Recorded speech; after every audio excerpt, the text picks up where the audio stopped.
할렐루야. 에베소 5장 10절에서 14절 315페이지입니다. 신약성경 찾으셨죠? 같이 한 목소리로 천천히 읽겠습니다. 시작. 주를 기쁘시게 할 것이 무엇인가 시험하여 보라. 너희는 열매 없는 어둠의 일에 참여하지 말고 도리어 책망하라. 그들이 은밀히 행하는 것들은 말하기도 부끄러운 것들이라. 그러나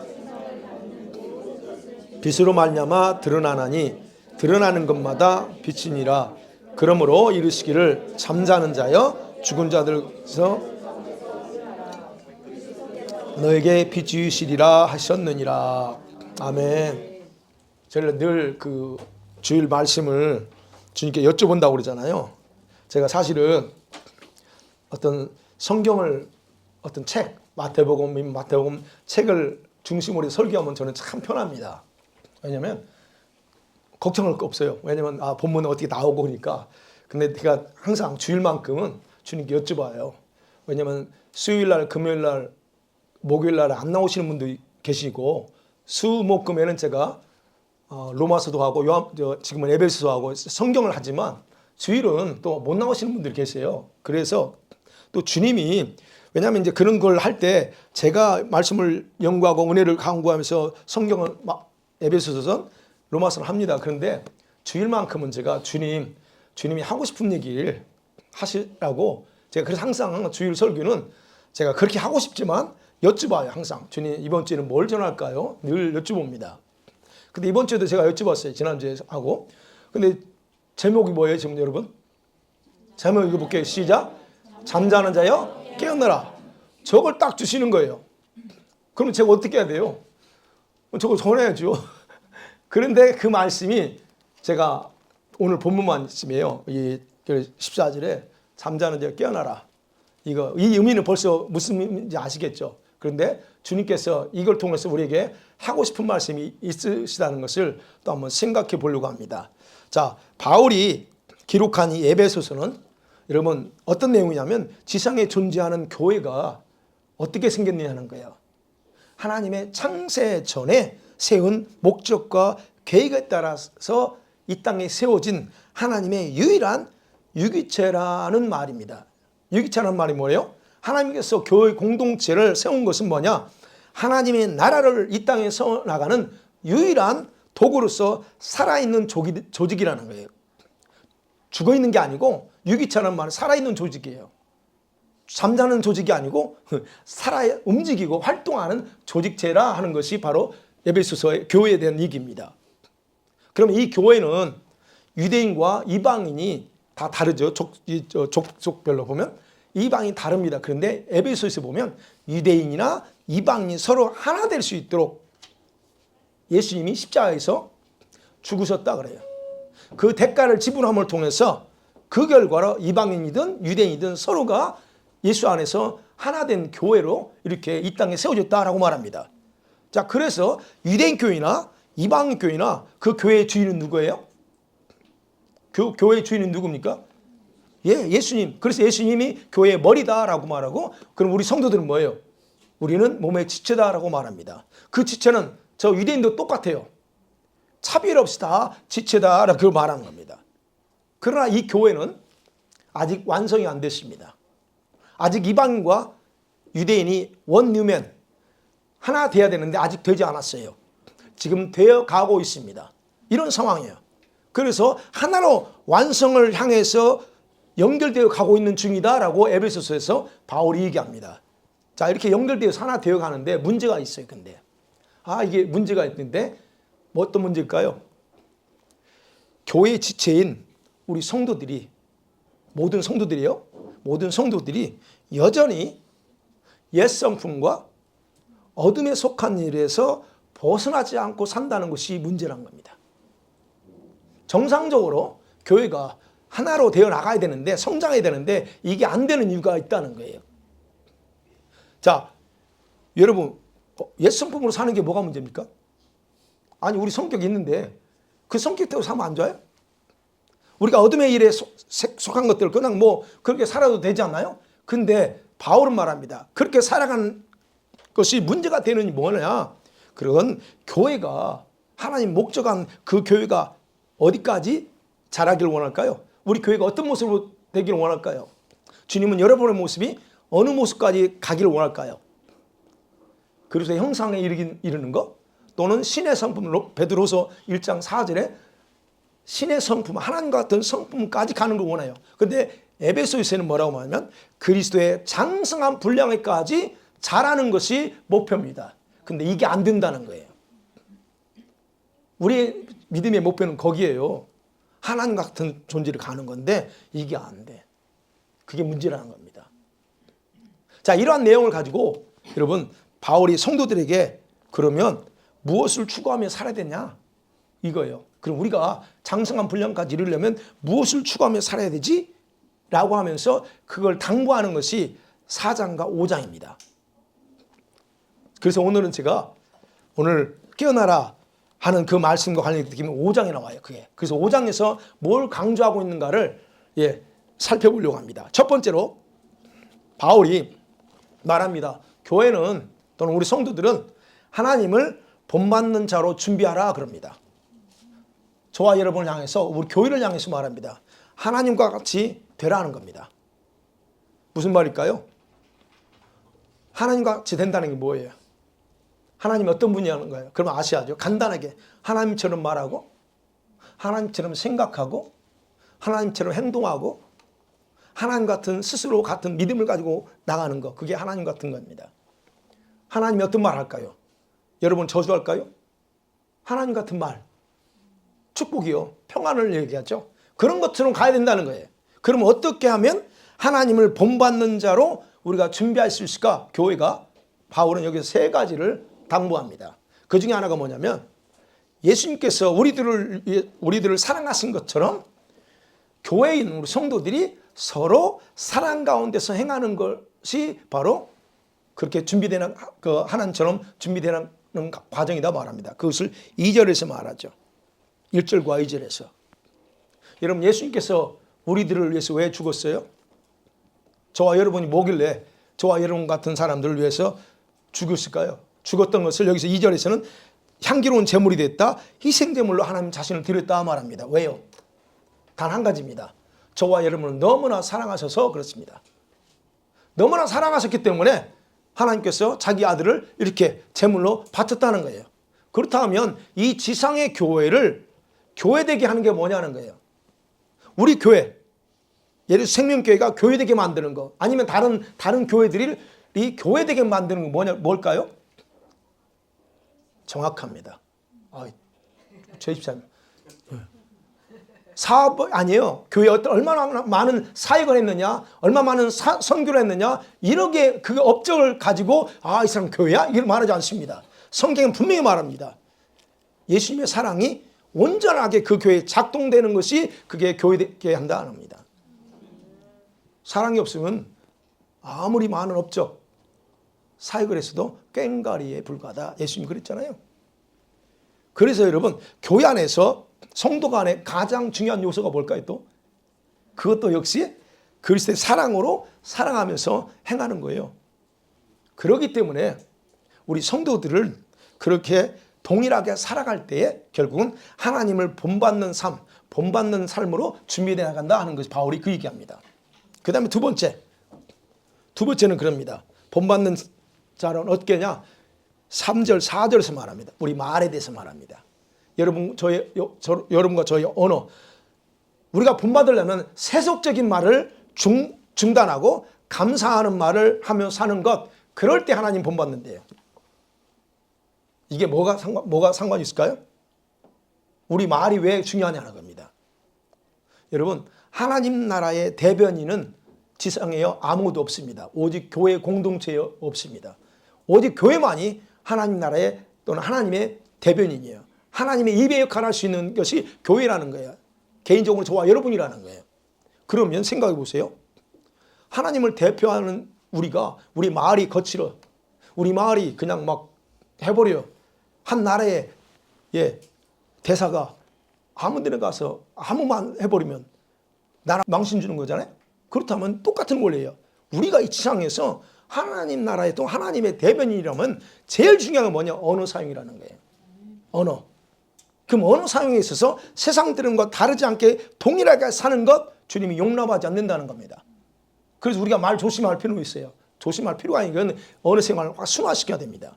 왜냐하면 예수님의 십자가 희생했다는 생활을 우리에게 요구하는 게 뭐냐면 언어의 순결함이에요. 하나님은 우리 언어에도 순결한 걸 원합니다. 그래서 말하는 거예요. 바울이 이게 여러분 3절 보세요. 음행과 온갖 더러운 것, 탐욕, 이 말이 왜 갑자기 나올까요? 여러분 특별히 이 세상이 악해지잖아요. 지금처럼 악해지면 가장 강하게 사회적으로 성행하게 될 죄악들을 바울이 3가지로 언급합니다. 그 중에 하나가 3절에 음행이에요. 음행, 우리가 다 아는 헬라어죠. 포르네이아. 여기서 이제 포르나는 단어가 나왔죠. 포르네이아. 이건 뭘까요? 합법적인 결혼 생활 외에 빚어진 성적인 모든 부도덕한 것을 음행이라고 말합니다. 그러면 생각해봐요. 아니 예수 믿는 사람이, 구원받은 사람이 아니 어떤 입에서 이런 얘기를 해요? 그러면 생각해봐요. 결혼한 사람들 입에서는 이게 안 나오죠. 그죠? 그게 정상입니다. 안 나와야 되는 게 정상이에요. 그런데 중요한 건 이제 에베소 교회에, 에베소 교회에서는 이방인이잖아요. 그 헬라 문화에 젖어있던 이방인들이 구원받았어. 그런데 여전히 그들은 평상시에 했던 습관적인 말들, 이런 것에 대해서 그냥 벗어나지 못하고 그런 말들 해요. 그리고 바울이 얘기하는 거예요. 그런 거 절대 하지 말라는 거예요. 그 다음에 두 번째가 더러운 것이라고 그랬어요. 더러운 것. 그럼 더러운 것이 뭘까? 일반적으로 더러운 거 하면 아이고 더러워 이러지만 여기서 말하는 더럽다는 아카다르시아라는 헬라어인데 이건 그 다른 게 아니야. 윤리적으로 더러운 거예요. 종교적으로 더러운 모든 어떤 행위를 가리킬 때 쓰는 말, 더럽다는 건. 윤리적으로 더러운 행위, 종교적으로 더러운 거 뭘까요? 여러분 생각해보세요. 종교적으로 더러운 거. 네, 그런 것들이에요 다.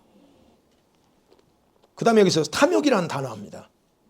이 탐욕도 역시요 아카다르시아인데 이 여러분 우리가 생각해 탐욕하면 뭘 생각해? 음식을 탐욕하는 걸까요? 아니면 돈을 탐욕하는 걸까요? 우리는 보통 탐욕 부리지 마 그러면 뭐냐면 돈에 대한 물질적인 걸 하죠. 이 단어는 그 단어가 아닙니다. 물질적인 욕심을 말하는 게 아니고 끊임없이 추구하는 성적인 쾌락 같은 행위들을 탐욕이라고 그래요. 이 단어가 그겁니다. 탐욕은 그 뜻이에요. 그래서 말하잖아요. 바울이 이런 탐심, 이 탐욕은 골로새 3장 5절은 우상숭배야 그럽니다. 그게 뭐예요? 그게 우상이야. 성적인 욕구를 충족하고자 하는 게 우상이라는 거예요. 그래서 오늘도 5절에서 나오잖아요. 그게 나옵니다. 그래서 그죠 너희도 이 정욕을 알지니 음행하는 자, 더러운 자, 탐하는 자, 탐욕이 그거예요. 우상숭배자다 합니다. 그런 사람들은 하나님 나라에 기업 얻지 못한 단호하게 말해요.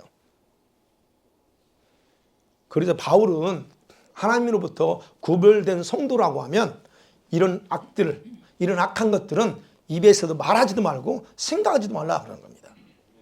그리고 나서 4절에서 또 저급한 사람들 있죠. 좀 약간 그 로클라스에 해당되는 사람들이 막 말을 거칠게 하는 거 있죠. 그런 사람들이 할 수 있는 추잡하고 어리석은 그런 말들에 대해서 3가지를 또 강조합니다. 이 3가지 누추함, 어리석은 희롱하는 말 이거는 다른 데 쓰이지 않는 오직 유일하게 여기서만 썼던 단어예요. 그러면 여기서 누추한 말이나 뭘까? 헬라어로 아이스크토네 크로테스라고 하는 단어인데 이건 뭐냐? 천하고 속된 말이에요. 더러운 말. 그 말이 좀 그 담겨진 게 아주 천해. 그리고 추하고 더러운 것들이야. 그런 말들을 쓰는 거예요. 추잡한 말이죠. 우리는 그 말 안 쓰죠 지금은요. 그 예수 믿기 전에 얼마든지 쓸 수 있어요. 그런데 이거는 우리가 더 이상 쓸 수 없다는 거야. 쌍소리 막 하는 거. 아무리 화가 난다 해도 쌍소리를 하는 게 말이 됩니까? 이게 거기서 말하는 누추한 말이에요 이거. 그 다음에 어리석은 말 있죠. 어리석은 말. 몰로로기아 헬라는데 이 말은 또 이거예요. 말은 말인데 어리석다는 게 죄에 해당되는 그런 좋지 않은 말을 말해요. 그럼 우리가 생각해요. 죄가 될 수 있는 말. 이거는요. 바보처럼 그냥 분별 없이 내뱉는 말들이 있어요. 그게 뭘까요? 여기 사람들이 많이 쓰는 단어들이요. F자로 시작되는 거. 이런 것들이요. 또 하나 뭐 있어요? 우리 감히 예수님의 이름을 부르잖아요. 이 하면서 막 예수님 이름을 뭐 하면서 하잖아요. 이런 말들이 바로 이 어리석은 말이라는 거예요. 뭐 또 그 외에도 있겠죠. 더 이상 여기서 영어로 말 안 할게요. 이런 말들이 바로 어리석은 말이에요. 이런 거 하지 말라는 거예요. 이게 이제 우리가 일반적으로 어느 정도 쓸 수 있는 말들이에요. 그 다음에 세 번째 희롱의 말이라고 그랬어요. 희롱. 유트라펠리아라고 하는 헬라 단어인데 이게 무슨 말이냐면 외설적인 내용이야. 외설적인 말. 쌍스러운 농담 있죠. 이런 말들을 가릴 때 희롱의 말이라고 그래요. 자, 그렇다면 생각해봐요. 아니 우리 구원받는 사람이 하나님을 대변하는 사람이 그 입에서 이런 더러운 것들, 이런 그 덕도 안 되는 그런 말들을 그냥 쏟아낸다 하면 그게 과연 세상 사람들이 나를 보고 아, 저 사람은 이렇게 말하겠느냐는 거예요. 그래서 바울이 얘기하는, 근데 그때 당시 에베소 교회는 그게 이제 그냥 자연스럽게 교회는 다니고 구원받았다면서 이런 일을 했어요. 그러니까 바울이 그걸 강조하는, 그런 말 하지 말라는 거예요. 자, 그러면 봐요. 우리가 이제 거룩한 교회잖아요, 우리가. 그죠? 우리가 거룩한 교회로 지금 지어져 가고 있어요, 우리가. 그렇다면 우리들이 어떤 말을 하는 것이 하나님을 본받는 말이 될까 하는 거예요. 미리 말하면 안 되지. 분명히 말합니다. 감사합니다. 여러분, 어느 생활에서 가장 중요한 것은 감사요. 불평, 불만이 아니고 감사합니다. 바울이 말하죠. 4절 하반절에서 이런 말은 마땅치 아니하니 오히려 감사하는 말을 하라 하는 겁니다. 아, 우리 입에서 할 말 참 많잖아요. 그런데 왜 엉뚱한 말을 하냐고. 감사한다. 그럼 여러분 헬라어에서 감사하는 말이라는 게요, 유카리스티아라는 단어예요. 유카리스티아, 이건 합성어입니다. 유라고 하는 헬라 단어가 좋다는, 굿하는 단어고, 카리스가 뭐죠? 은혜라는 단어예요.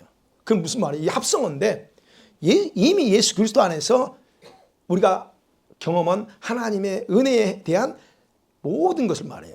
그럼 우리가 뭘 얘기해야 되냐요? 받은 은혜. 지금까지 우리가 얼마나 많은 걸 받아왔어요.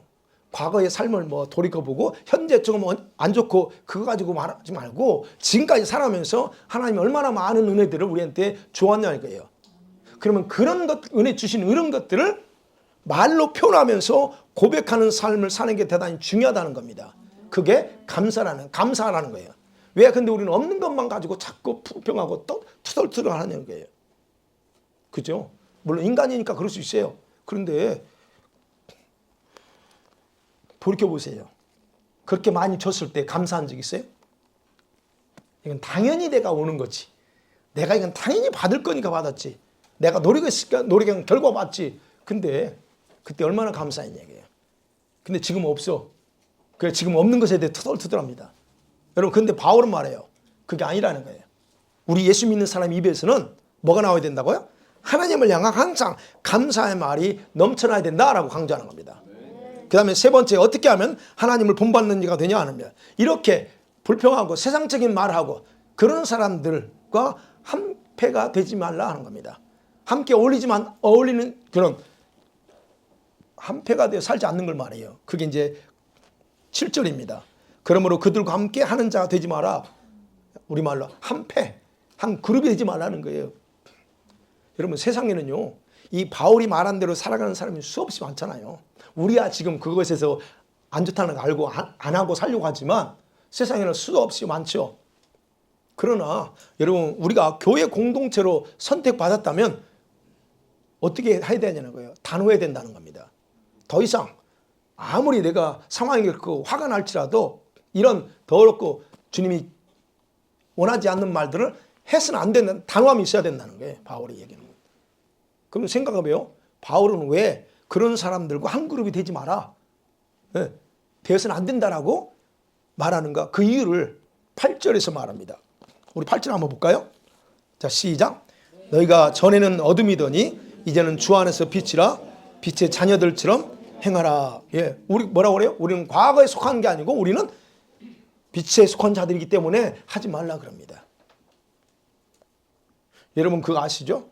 하나님 나라의 구성원이 된 저와 여러분 성도들은요, 구원받은 사람은 과거에 머물러 사는 사람들이 아닙니다. 아멘. 우리는 과거의 사람이 아니에요. 우리의 삶은 항상 미래를 향해 나가야 됩니다. 근데 우리는 여전히 과거에 묶여있거나 과거에 머물러 있어. 그게 어둠의 얘기잖아요. 어둠. 우리는 과거의 어둠이었어.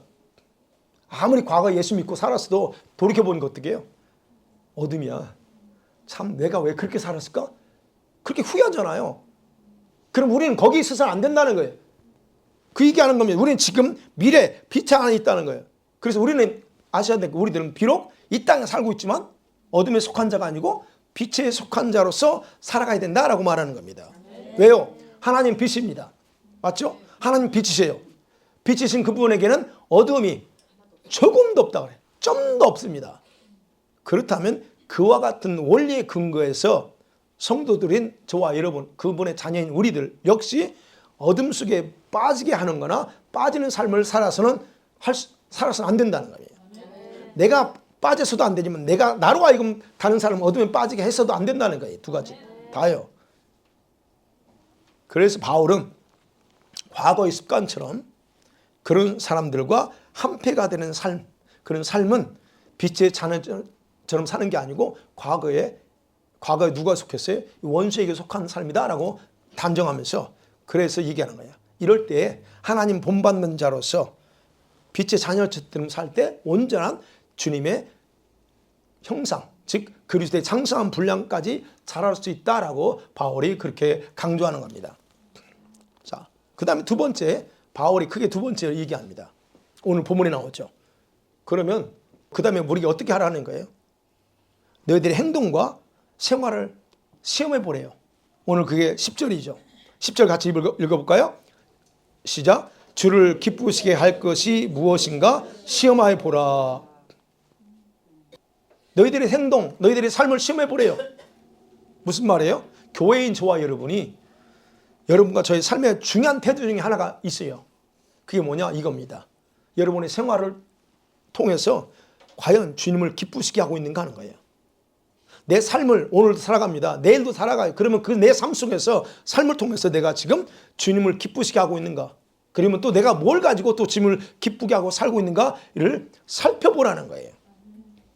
시험하라는 거예요. 지금 어떻게 살필까요? 팁을 3가지 줄게요. 내가 종교인처럼 살고 있는가 살펴보세요. 아니면 하나님의 창조 목적대로 주님의 영광을 지금 추구하면서 살고 있는가? 두 번째요. 아니면 아무런 목적 없이 그냥 주일이면 오고 난 기독교인이야, 크리스찬이야 하면서 그냥 그렇게 살고 있는가? 여러분 목적 없이 사는 사람이 수두룩합니다. 선데이 되면 그래서 교회 오는 거예요. 목적이 없어. 그렇게 살고 있냐 보라는 거예요. 이걸 안 보면, 그렇지 않으면 자신이 어둠에 속한 자처럼 살면서도 나는 빛의 자녀처럼 살고 있다라고 스스로 자기 자신을 속이며 살아갈 수가 있기 때문에 그래요. 안 돌아보면 그렇다는 겁니다. 내가 그렇게 나를 속이려고 하지 않아요. 어느 누가 자기를 속이려고 합니까? 근데 안 돌아보고 늘 되는 대로 살면 내가 스스로 속아. 어떻게 해요? 나는 빛의 자녀지. 나는 구원받은 하나님의 자녀지. 이렇게 살아요. 근데 실제로 삶은 어둠에 속한 삶을 살고 있다는 거예요. 이렇게 될 가능성이 크다는 겁니다. 그래서 우리들은요, 주님 앞에 섰을 때 기억하세요. 우리가 주님 앞에 서면 저와 여러분의 삶의 모든 기록을 딱 하나님께 내놓아야 돼요. 내가 80년, 70년 살았습니다. 지금 내 삶이 이겁니다라고 우리는 다 내놓아야 된다는 거예요. 그렇게 되면 어떻게 하려고요? 우리가 그런 부분에서 오늘의 삶을 살펴봐야 된다는 거예요. 그래서 시험하라 그런 얘기하는 겁니다. 여기서 시험하여 보라 라고 한 헬라어 단어 도키마존 테스라는 단어인데 무슨 말이냐면 우리가 테스트한다는 얘기거든요. 우리 금속의 질이 진짜 어느 정도냐. 예를 들어서 금을 정렬할 때 테스트 하잖아요. 그냥 하지 않잖아요. 불 속에 집어넣잖아요. 그러고 나서 그 나쁜 걸 다 빼내고 100% 순금을 뺄 때 하는 과정, 이게 바로 시험하라는 거예요. 그럼 그 물질의 질이 얼마나 증명해 보라 이게. 그러면 이걸 우리 성도들한테 가리키는 표현을 썼잖아요. 그렇다면 뭐냐면 너희들의 생활을 테스트한 후에 제대로 살고 있는지 분별하는 거예요. 그리고 그거 아니면 똑바로 하라는 거죠. 그 의미입니다. 시험하라는 단어가. 그렇기 때문에 여러분 하나님의 거룩한 성전으로 지어가는 저와 여러분은 하나님의 선하시고 기뻐하시고 온전하신 뜻이 뭐지? 로마서 12장 2절이죠. 온전하신 뜻이 무엇인지 알고 그대로 살고 있는지 스스로 검증해야 된다는 겁니다. 그냥 막 살면 안 돼요, 여러분. 아, 오늘도 하루 좋았네, 안 죽었네. 그런 삶을 살아서는 안 돼요. 자, 그러면 보세요. 하나님께서 기뻐하시는 뜻이, 그 뜻은요, 빛의 열매를 맺으며 살아요. 여기서 바울은 여기서 얘기하는 거예요. 빛의 열매. 그 빛의 열매인데 그 빛의 열매가 뭐냐? 우리가 여러분 검증할 목록 3가지를 바울이 얘기해요. 3가지. 그게 9절이죠. 빛의 열매는 첫 번째요. 모든 착함이에요. 착하다. 저 사람 좋은 사람이 굿맨이야. 여러분 여기 착하다라고 하는 아가도시네거든요. 헬라어로 아가도시네. 이거는 무슨 말이에요? 그냥 저 사람 착해 이런 차원이 아니에요. 성품을 얘기해요. 온유하고 도덕적인 성품이 아주 선해. 그 속에 피요한 그런 게 있다는 거예요. 그러면 착하다고 하는 것은 우리가 예수 믿는 사람을 살아가면서 드러내야 될 하나님 마음을 드러낼 수 있는 내면의 그릇 또는 상태를 말해요. 그게 착한 거예요. 내가 악해. 예를 들어서 내 그릇이 악해요? 그럼 내 악한 그릇을 통해서 하나님의 선함이 착함이 나올까요? 안 나와요. 온유함이 안 나옵니다. 아니면 하나님 마음이 뭔지 안 나와요. 그걸 이게 우리의 기본적인 성품이에요. 그거요. 그게 하고 있는 거. 그 다음에 의로움이라고 했어요. 의로움. 헬라어 디카이오시네이거든요. 디카이오시네. 헬라. 이게 단어는 뭐예요? 하나님과 사람에 대해서 의무를 실행하고 그리고 의무를 행하는 가운데 공정하고 올바른 행위가 여기서 말하는 의예요. 그럼 무슨 말이냐면 의로움이라고 하는 좀 쉽게 풀으면 여러분 아버지께서 어떤 분입니까? 온전하신 분이에요. 그래서 아버지가 온전한 것처럼 너희도 뭐라고 그래요? 온전하라 그래요. 그는 그 얘기입니다.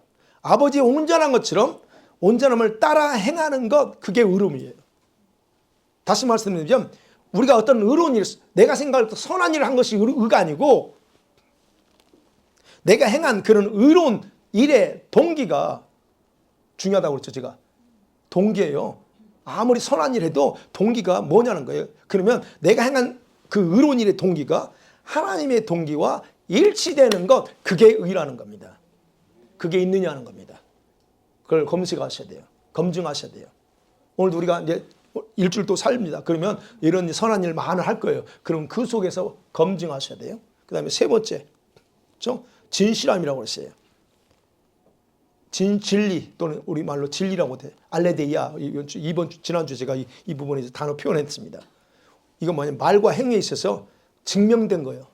진리, 증명된 진리 또는 정직이에요. 그냥 이 사람은 정직해 아니고 그 뭘 보고 정직하다는 거예요? 증명이 돼야 돼요. 내가 정직한지 진실한지는 증명되지 않으면 그건 진실이라고 말할 수 없어요. 바로 그 단어예요. 그럼 하나님과 사람 앞에서 입증돼야 될 그 진실, 진리. 그래서 여러분 저 사람 정직해. 이렇다고 해서 진리가 단순히 정직하게 사는 걸 말하지 않아요. 이게 바로 어쨌든 빛의 열매다 그랬어요. 자, 그렇다면 여기서는 그렇다는 거예요. 그러면 여러분의 그 삶을 진단해야 된다는 거예요. 앞으로 이제 진단해 보세요. 과거는 지났지만 내일부터 아니 오늘부터 또는 내일 이렇게 쭉 자라면서 내가 제대로 살고 있는지 진단해. 근데 진단했는데 한 50%밖에 안 되네 내가. 내 진단에 내 어둠에 속한 그 일에 참여하지 않았어. 근데 그 결과가 내가 기대했던 것 못 미치는 한 50% 정도 된다. 그러면 어떻게 될까요? 바울이 그걸 알고 다음의 행동을 어떻게 해야 될지 가르쳐 줍니다. 11절이에요. 11절 같이 볼까요? 시작. 너희는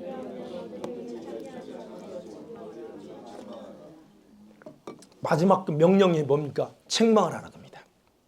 책망하래요. 여기서 책망하라는 말은 어둠의 일을 참여하고 있는 사람들, 그런 사람들을 향해서 책망하는 뜻이 아닙니다. 어둠의 일 어떤 사람이 해가고 있어요? 저 밖에 있는 사람들이 대부분 다 어둠의 일을 해가고 있잖아요. 그런 사람을 향해서 책망, 우리에겐 그런 권한이 없어요. 우리 성도들끼리도 이 사람이 여쳤다 저쳤다 판단을 하지 말라고 그러잖아요. 왜 비판하고 왜 판단해요? 우리는 고난이 없어요. 그렇다면 세상 사람 낙한 짓 하는 것에 대해서 내가 그걸 가지고 책망하고 그건 법이 알아서 해요. 세상 법. 근데 여기서 말하는 책망하라고는 그거 아니라는 거예요. 우리한테 하는 얘기라면 이거는 죄를 비난하는 게 아니고 비판하거나 정죄하는 목적으로 책망하는 말이 아니에요. 어떤 걸까요? 하나님 앞으로 돌이키게 하기 위해서요. 돌이키기 위한 목적으로 하라는 말이 단어가. 그래서 이 단어는 책망하라는 헬라 단어는 엘렌코라는 단어예요. 그걸 드러내야 하는 거예요. 드러내서 폭로하는 거예요. 꾸짖다는 거예요. 그러면 누구 거를 폭로하느냐 이건지 이제 누구 거를 폭로해야 돼요? 누구 거를 드러내야 돼요? 네, 잘 아시네요. 우리 예수 믿는 성도는 너무 쉽게 과거의 습관에 넘어지는 경우가 많아요. 우리 다 그래요. 안 그런 사람도 있겠지만 거의 그냥 많은 부분에서 이겨나가고 있지만 여전히 어떤 부분에서는 과거로 넘어지는 것들이 많아요. 그러면 내 스스로 어둠에 해당되는 삶을 살고 있어. 내가 그 생활이 진단됐다. 잘못된 결과가 났다. 그러면 어떻게 해요? 그것은 자신 스스로 돌이키고 회복해야 될 책임이 나한테 있다는 거죠. 그런데 성도들 중에는요. 이런 것에 별로 신경 안 쓰고 사는 사람이 있어요. 신경 안 쓰고 여전히 어둠의 일에 속한 일을 하면서 반복되는 삶을 살 수 있다는 거예요. 그러면서 자신에게는 특별한 문제가 없는 것처럼 생각합니다. 그러면 누구를 책망해야 돼요? 나를 책망하라는 거예요. 내가 왜 똑바로 해야 돼. 너 정신 차려 김 목사. 너 왜 이렇게 하고 있냐? 나에 대해서 스스로 자신을 책망하라는 겁니다. 다른 사람이 아니에요. 50%밖에 안 돼. 그거 가지고 잘했다라고 박수 치지만 그거는 기본이야. 모든 성도들이 다 그렇게 할 수 있어요. 근데 너는 겨우 50% 하면서 잘했다고? 너 그거 아니야. 최야 80%는 가야 그래도 이렇게 자신에 대해서 잘못된 것을 책망하면서 돌이키고 회복하라는 겁니다. 그럴 자신 있으세요, 여러분? 여러분 스스로 책망하셔야 됩니다.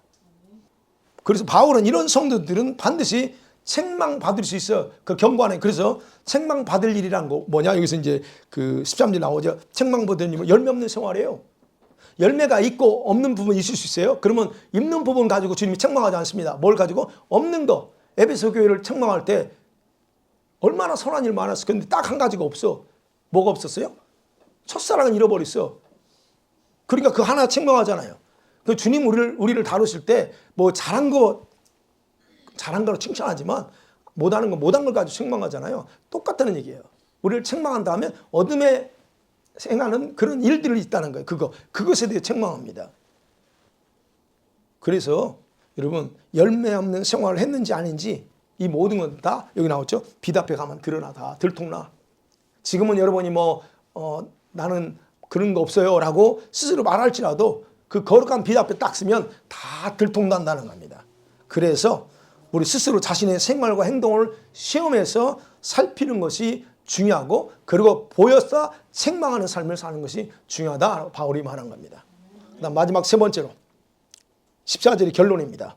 잠자는 자여 깨어나라 그럽니다. Wake up 그럽니다. 여러분 이 말씀을 읽으면서 저는 이 말씀을 읽으면서 그래요. 왜 지금 바울이 빛과 어둠에서의 생활에 대해서 말하면서 갑자기 결론을 이상하게 결론 내려요? 잠자는 자여 깨어나라. 죽은 자 가운데 일어나래요. 아니 이게 뭘 의미할까요? 누가 잠자고 누가 죽은 거예요? 우리가 여기서 아셔야 됩니다. 갑자기 그런 결론 나왔어요. 근데 바울이 지금 영적인 부분을 얘기하는 거예요. 그럼 누가 잠잔다고 할까요? 바울이 말하고자 하는 뜻을 정확하게 여러분 이해할 필요가 있습니다. 여기서. 그러면 우리가 먼저 이게 이해하려면 잠자는 자들이 누군가를 아는 것보다 죽은 자들이 누군가를 먼저 알아야 돼요. 그러면 죽은 자들은 어떤 사람을 가리킬까요? 성경에서는 죽은 자들을 누가 죽었다고 그래요? 빨리빨리 얘기하세요. 누가 죽었다고 그래? 주님을 알지 못하는 자들, 불신자들이요. 그냥 간단하게 그 2장 1절을 읽잖아요. 그는 허물로 죄로 죽었던 너희 과거에 이 에베소 교회 성도들 죄 허물로 과거에 죽었어. 근데 지금 어떻게 돼요? 살아났어. 그럼 여기서 말하는 죽은 자는 뭐요? 믿지 않는 자들, 죄송합니다. 믿지 않는 자를 가리켜서 그들이 영원히 죽었다고 말하는 거예요.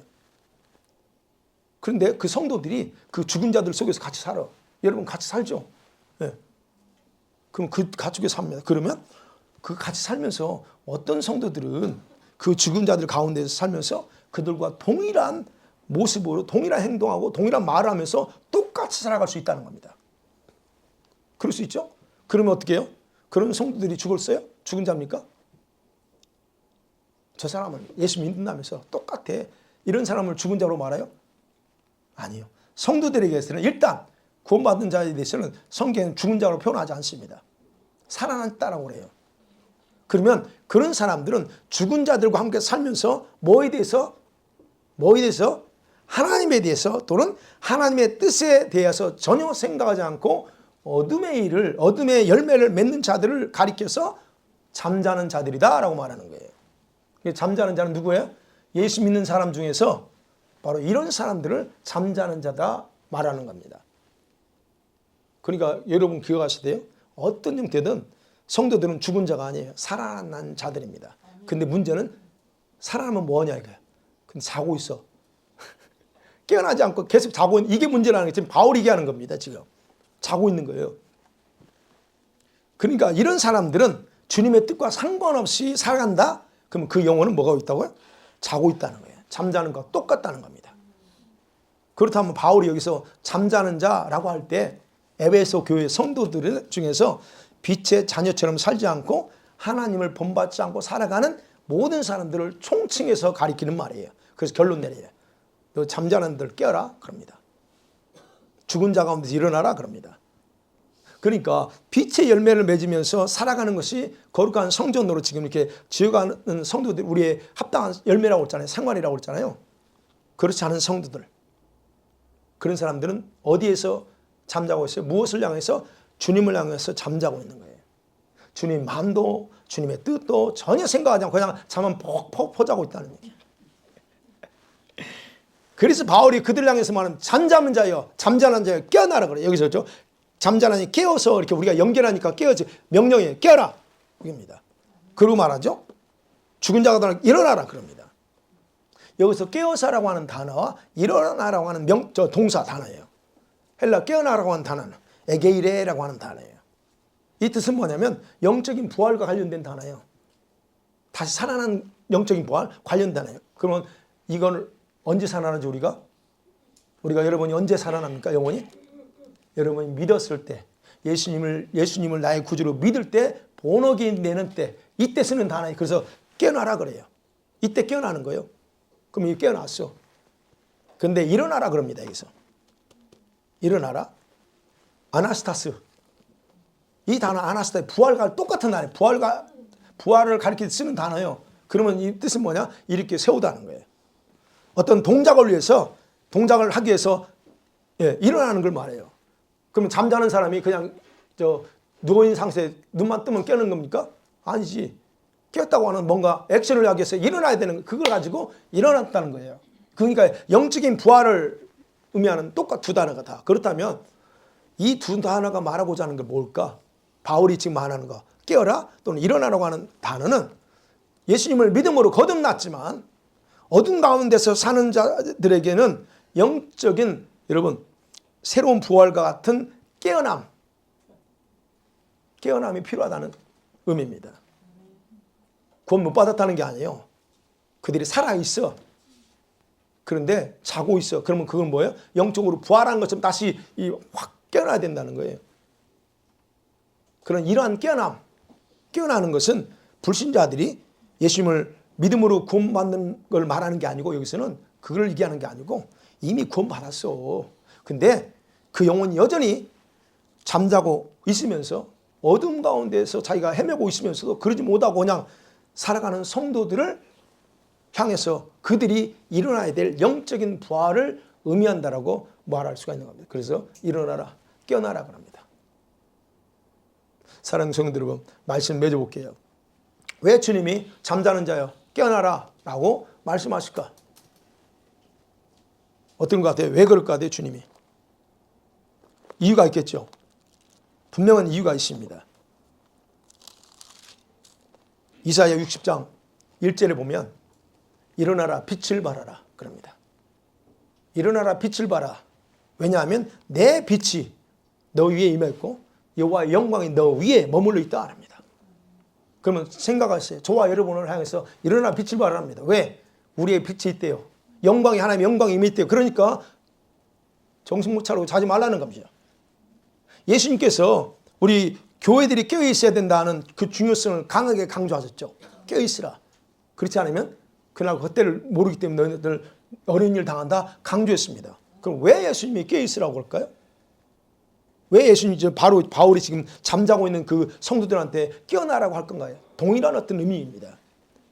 왜 그럴까? 세 가지예요. 그 중에 하나가 뭐예요?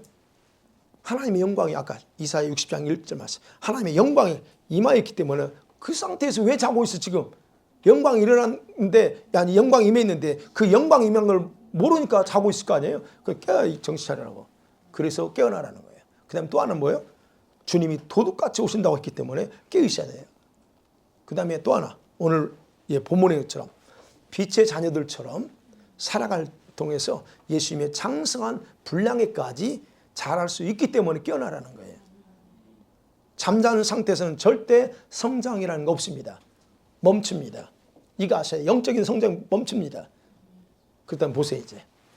여러분의 영혼은 깨어나 있습니까? 아니면 잠자고 있는 것 같아요? 이렇게 하면 좀 너무 그렇죠? 제가 다시 바꿔볼게요. 여러분 종교인처럼 살고 있어요? 아니면 거듭난 성도처럼 살고 있어요? 이게 더 쉽겠죠? 종교인처럼 살고 있느냐? 그냥 성도처럼 아까 말했죠? 아무런 목적 없이 살고 있느냐는 거예요. 우리는요. 여러분 중간지대라는 거 없습니다. 신앙에는 중간이라는 게 없어요. 차지도 않고 덥지도 미지근한 상태는 없어요. 주님은 그걸 역고합니다. 근데 우리가 많은 성도들이 미안하지만 이런 중간 상태에 머물러 있는 수두룩합니다. 믿음의 회색지대는 없어요. 그레이저는 없습니다. 근데 우리는 자꾸 거기에 머물러 있으라고 그래. 그래서 수많은 사람들이 중간지대에 적당히 하면서 살려고 합니다. 근데 신앙은 적당이라는 게 없어요. 그러니까 문제예요, 우리는. 근데 적당히 하면서도 그래서 자기는 뭔가 하고 있기 때문에 문제없고. 근데 한편으로는 또 이렇게 가요. 성경에는 적당이라는 단어가 용납하지 않습니다. 적당히. 우리 한국말 영어로 뭐라고 그러죠? 내가 안 찾아봤어. 영어가 짧으니까 안 찾아봤어. 갑자기 내가 어제 새벽에 오늘 새벽에 일어나서 그거 했다가 묵상하다가 한 거라 원고에 없이 그냥 썼어요. 그러니까 김진희 씨 알아서 통역해야 돼. 적당이라는 게 없다는 거예요. 예. 그래서 이런 것들을 우리가 아는 게 중요합니다. 왜 이게 제가 그런 말씀을 드리는지 중요하다는 거예요. 여러분이 아직도 어둠에 속한 일을 하며 산다. 그렇다면 여러분의 영혼은 잠자고 있다는 의미입니다. 물론 제가 말씀드린 건 우리 모든 삶에 다 자고 있는 건 아니에요. 어느 부분은 깨어 있어요. 근데 어느 부분에 잠들고 있는 것들이 많다는 얘기예요. 근데 보편적으로 보셔요. 여러분 영혼이 깨어났다는 것은 뭐예요? 빛의 열매를 맺으면서 책망받을 삶을 살지 않는 게 깨어났다는 거예요. 에베소 바울이 이게 표현하면. 그러면요. 오늘날 보면 여러분의 영혼이 깨어있잖아요. 깨어있다면 여러분에겐 일들이 벌어집니다. 왜냐하면 그 성령께서 가만히 안 계시거든요. 깨어있는 사람들에게는 성령이 가만히 있지 않습니다. 이 마지막 때는 더 성령님이 급하게 일하십니다. 우리한테 계속 푸시할 거라마 기도하신 분들 주님이 뭔가 계속 푸시할 거예요 지금. 그거 못 느끼세요? 주님 계속 푸시합니다. 밀고 나가라고 그래요. 밀으라고 자꾸. 여기가 족사원이 아니고 계속 밀어붙여요. 그거 기도하면서 느끼셔야 돼요 여러분. 저한테도 그래. 나한테 계속 뭔가를 하래요. 그럼 뭐냐면 주님이 급하다는 거예요. 그러면 깨어있는 사람은 성령께서는 그 사람을 거룩함으로 성화시켜 나간다는 거예요. 목적은 그거예요. 우리 교회가 성화되는 걸 목적이지 뭐 업적을 만드는 이런 게 아니에요. 그래서 여러분이 보세요. 주님 뭔가 나한테 계속 뭐 하고 있다, 움직이고 있다. 자꾸 마음에 기도하는데 막 뭔가 와. 그러면 그거 주님이 지금 일하고 있어요. 이런 밀어붙이고 있는 그러면 그냥 하세요. 잠깐만요. 하지 말고 하셔야 됩니다. 그걸 보세요. 그러면 여러분 지금 보니까 여러분 상태 어떤 것 같아요? 잘 가고 있는 것 같아요? 잘 가고 있어요. 다는 아니지만 미안하지만 잘 가고 있습니다. 그렇지만 스스로 살피셔야 돼요. 시험해 보세요, 여러분. 말씀처럼. 그러면서 안 된 건 책망하세요. 그냥 언젠간 되겠지가 아니고 단호하게 책망하세요. 안 돼. 단호하게 잘라야죠. 과거의 습관처럼 왜 또 엉뚱한 짓 합니까? 그러면 그게 확, 너 죽으려고 그러니? 아니, 스스로 그러셔야 되네. 죽으려고 그러니 너? 이거 하셔야 된다는 얘기예요. 네.